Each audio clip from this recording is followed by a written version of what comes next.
This is Kenji López-Alt, and I'm going to read you a passage from Marco Pierre White's book, The Devil in the Kitchen. Visualize the fried egg. Do you want it to be burned around the edges? Do you want to see craters on the egg whites? The answer to these questions should be no, yet the majority of people still crack an egg and drop it into searingly hot oil or fat and continue to cook it on high heat. The result is an inedible destruction of that great ingredient, the egg. Maybe that's how you like it, in which case carry on serving your disgusting food. Marco then goes on to explain how he actually fries an egg. So he melts butter at a very low temperature, then slides the egg into it, and if the egg makes any noise at all, that means that the pan is too hot. What you end up is sort of these picture-perfect, the type of egg that the egg board wants you to see. No color around the whites and a perfectly smooth surface.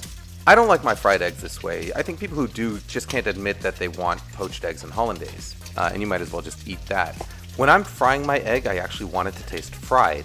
Now I'm showing you this technique. You might have seen it in the streets of Bangkok, or maybe you saw it in Jose Andres' book Tapas, but the idea is that you use plenty of oil in a very hot pan. I'm using carbon steel here, but you can use cast iron or non-stick. And once you slide the egg into the pan, you kind of tilt the pan up towards you and spoon that hot fat all over it, all around the whites. You're kind of cooking the egg from both sides so that it cooks really, really quickly, just about 45 seconds to a minute or so.